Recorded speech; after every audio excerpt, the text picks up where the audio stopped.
Cryptocurrencies, let's ease in gently, shall we? If bonds are the traditional gentleman in a top hat and stocks are the pushy loudmouth with a phone to his ear, cryptocurrencies are the kid in a hoodie who sits at the back of the class coding and doodling heavy metal album covers. Crypto has been around for over 10 years, but it only broke through to mainstream consciousness in 2017 as prices surged. Cryptocurrencies facilitate payments, or other exchanges of information, between people, without the oversight of a central body, like a government or a bank. Many people had tried to create digital cash before, but all had failed, until Bitcoin was launched in 2008. So what's special about Bitcoin? Bitcoin runs across a distributed network of computers, as opposed to a centralized set of servers, like those used by traditional banks. All transactions are recorded on an immutable ledger, basically a long list that can't ever be changed, which goes by the technical name blockchain. While Bitcoin has taken on digital money, many other crypto projects are applying blockchain technology to different areas. Everything from social media to file storage has blockchain-based projects seeking to disrupt established industries. You'll also hear the word token in the blockchain world. These aren't the tokens you might use at an arcade. Rather, these tokens are digital assets that exist on the blockchain and can operate as anything from a currency to a digital good or service. Why do cryptocurrencies have any value? It's all about supply, which for several major cryptos is deliberately limited, and demand. If a token can attract users, it will rise in value. So if there's demand to use Bitcoin to transfer monetary value, its value is likely to go up. Digital tokens can also be tied to, and derive their value from, real-world assets like real estate or a barrel of oil. The crypto transactions that have gotten the most media attention, though, have been the most outlandish, like the time somebody paid $170,000 for a token representing a digital kitten. Why should I care? After this introduction, you'll naturally ask yourself whether cryptocurrencies are a worthwhile investment.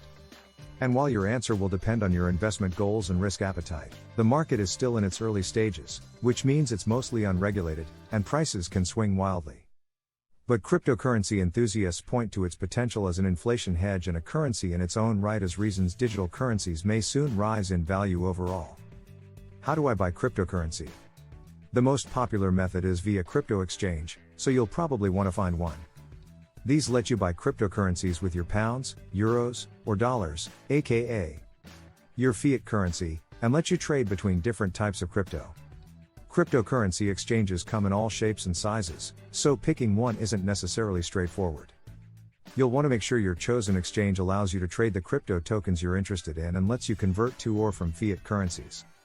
You should also look at exchanges' transaction fees, if applicable, and make sure you're comfortable paying them. What else do I need to know? The most important thing to know is that owning crypto comes down to owning public and private keys.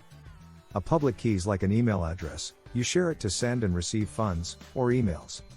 And, just as you'd never share your email password, you should never share your private key. That's what allows you to actually access your funds.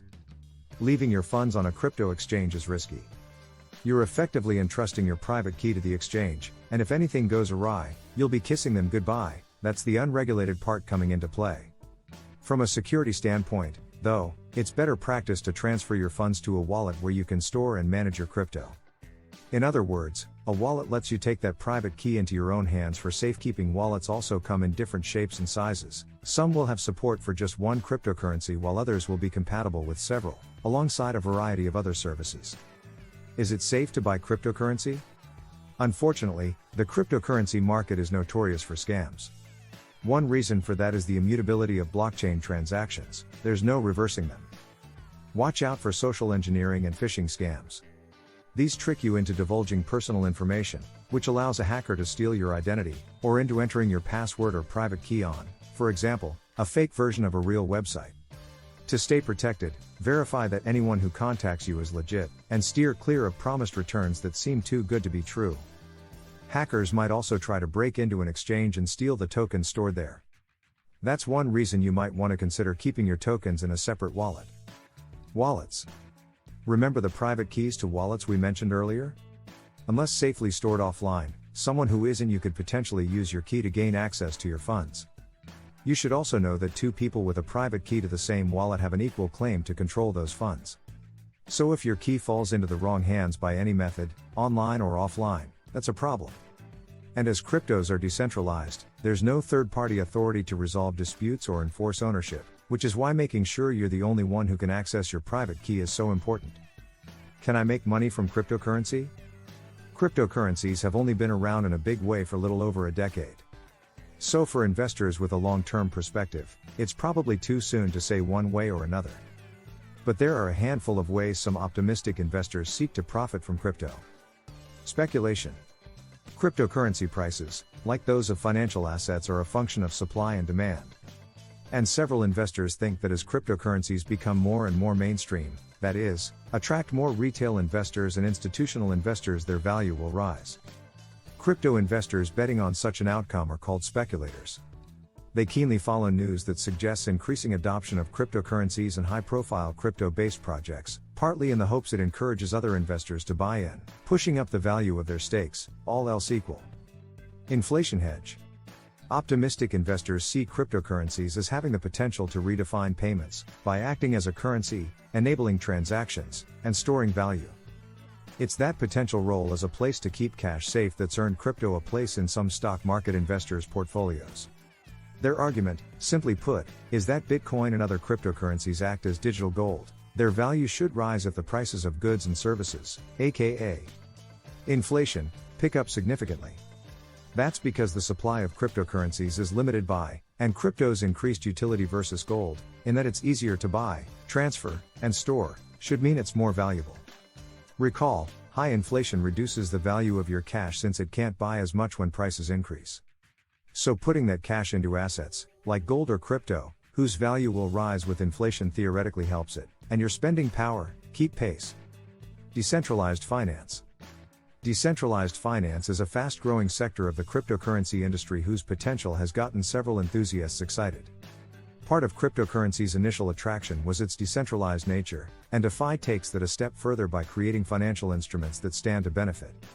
Most DeFi platforms take the form of decentralized apps, known as dApps.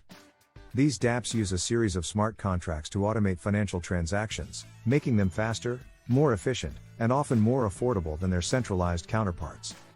Likewise, because dApps are governed by computer code, which is inherently neutral, there is no issue of bias. Much of the interest around DeFi has to do with giving people more control over their money, and more interesting ways to use it, as well as improving accessibility for those with more modest sums of wealth and in far-flung regions typically ignored by large financial institutions. Lending platforms, cryptocurrency coins whose values are tied to existing fiat currencies, and decentralized exchanges and insurance are just some of the ways in which crypto hopefuls think the technology can change the finance world, and vindicate their investments. To hold or not to hold? By now, you're probably feeling pretty caught up. You know what cryptocurrencies are, how to buy and safely store them while avoiding the most common pitfalls, and why people buy into crypto in the first place. That's as good a place as any to start making informed financial decisions in the crypto universe, even if we do say so ourselves. The remaining 3 guides will dive into some of those topics in more detail, but before you go, we wanted to leave you with a few further thoughts. Hodling crypto. HODL is a common word in the cryptocurrency universe, and while we're typically not fans of jargon, this one's worth knowing about. You see, after a post in a crypto forum in 2013 featured a typo in the word hold when discussing a buy and hold long-term investment strategy, HODL became the tongue-in-cheek term for holding on to what you buy come what may, ignoring the ups and downs of the market. Some investors think the potential reward from hodling outweighs the risks. If a small crypto allocation in your portfolio goes to zero, you, hopefully, haven't lost much. But if crypto does take off as hoped, it could be worth a lot more. How can I get involved? There are a few different approaches to cryptocurrency investing. The approach that suits you best will probably come down to whether you want to actively trade or simply track cryptocurrency's broader rises or falls. The difference? Active traders buy and sell regularly, trying to catch the dips and the peaks, just like people who speculate in any other market, from oil to orange juice. They'll try to analyze projects and may generally have a good knowledge of the overall industry. Many will use technical analysis techniques, where past price data is studied to assist in making decisions about the future. Passive investors, on the other hand, are perfectly happy to just buy crypto and keep hold of it in the hope it will climb. One popular way to do that is via cryptocurrency bundles or index funds that track the value of the most popular cryptos. But buyer beware, these fund fees can be high, so check what they are and see if you're comfortable paying them. We hope you got some value from this video. Do you have any experience buying or selling crypto? Let us know in the comments section below.